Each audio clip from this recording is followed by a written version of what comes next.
Hello mga kalingap, welcome back to my YouTube channel. Kamusta kayo?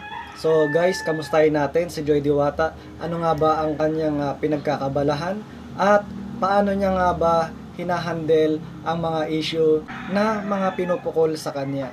So alamin natin yan guys. Pero bago tayo magsimula, gusto ko muna kayong batiin ng good morning, good afternoon, good evening kung nasa naman kayo mga lokasyon ngayon. Sana sa mabuti kayo ang kalagayan. At mega love shoutout nga pala kay Kuya Bal, Ate Edna, Kalinga Prab. Suportahan natin sila guys. At mega love shoutout kay Presbyrador. Happy birthday sa'yo, Presbyrador. At mega love shoutout din kay Teacher N, Direk Noelsa, Sergio Belito. Suportahan natin guys lahat ng mga Kalingap Reactor. So guys, iniimbitahan ko muna kayo na mag-subscribe sa aking munting channel para naman lagi kayong updated sa aking mga reaction commentary video. So mega love shoutout sa mga Kalingap Angels natin dyan. So mega love shoutout kay Joy, sa mga Joy Natics natin dyan. I Love Joy International. Mega love shoutout sa mga Kamikris natin dyan.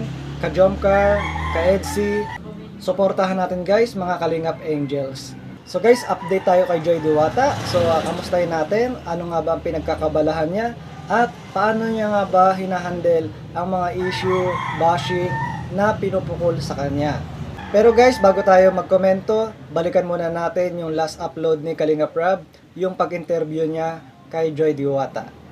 Panoorin muna natin. So, kumusta naman ang isang Joy Diwata ng Kalinga? Okay lang po, medyo nabibisi po nga yung mga nakaraan kasi mapasukan na. Tapos, nung nakaraan po, nag-jogging po ako at nag-marathon po kami.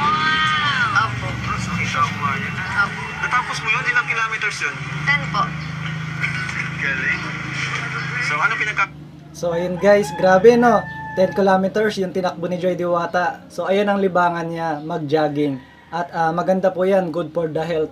At kamakailan lang ay na-vlog din siya ni Kuya Jens or nadaanan ni Kuya Jens at nakapagpa-picture yung nanay ni Kuya Jens at naabutan nilang nag-jogging si Joy Diwata na mag-isa.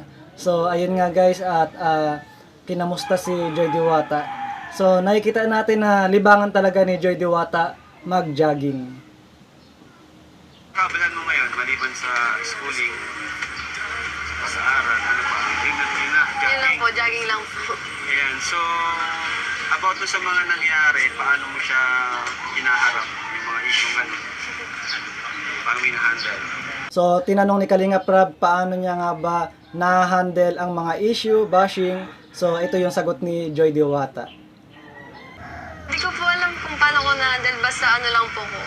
Yung unbothered, parang ganun. Hindi ko na po iniisip kasi parang makakaano lang po yun sa akin, makakasira lang sa mental health.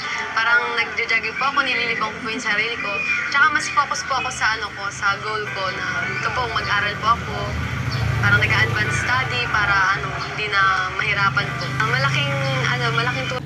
So ayun nga guys at si Joy Diwata talagang nag-aaral mabuti. Kaya nga sabi ko nga sa ibang reaction video ko na yung tinutulong nyo kay Joy Diwata na pinag-aaral nyo, pampaaral ay hindi po nasasayang. Dahil nag-aaral po ng mabuti si Joy Diwata at mahal niya yung kanyang edukasyon.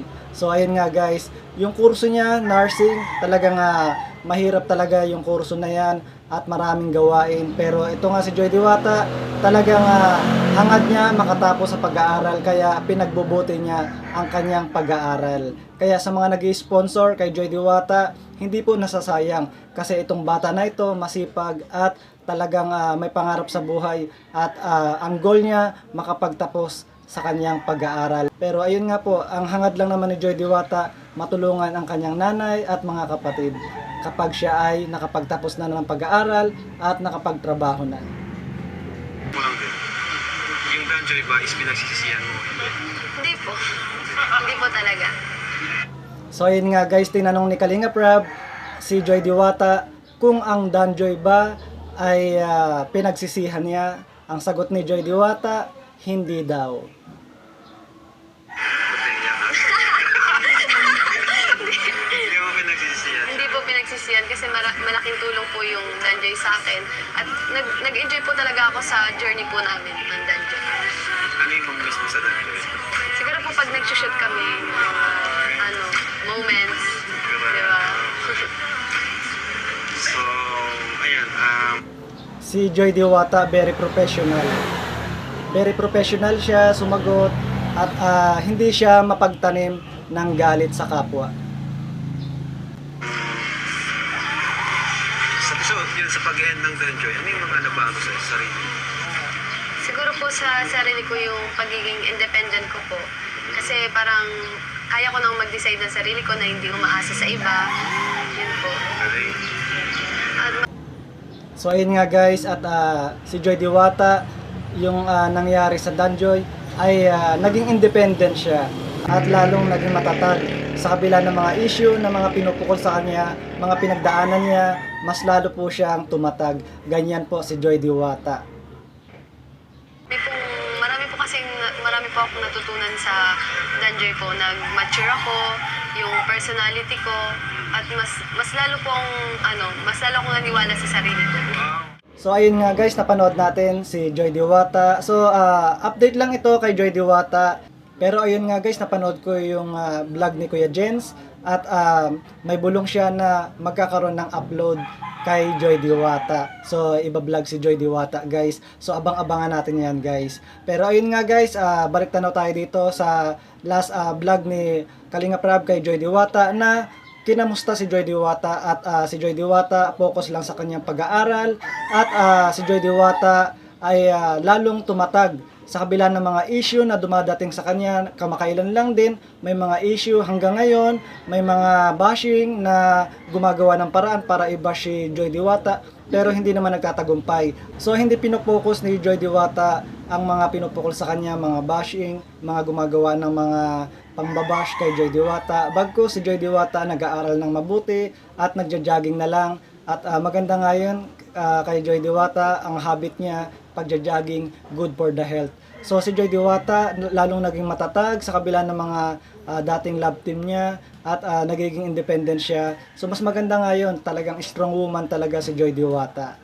So guys, ito lang yung maikling update ko kay Joy Diwata. Pero abangan natin guys, dahil nga yung bulong ni Kuya Jens na magkakaroon ng bagong vlog para kay Joy Diwata. So abangan natin yan. So guys, patuloy lang tayo mag-support kay Joy Diwata. Patuloy lang tayong sumuporta. May vlog man o wala, ayan po si Joy Diwata, suportahan lang po natin. So mga Joynatics, I love Joy International, at lahat po namang sumusuporta kay Joy Diwata, mega love shoutout. Suportahan din natin ang mga Kalingap Angels, nandiyan yung Jomcar, Edsy, Mikris, at syempre, suportahan natin ang ating bida na si Joy Diwata.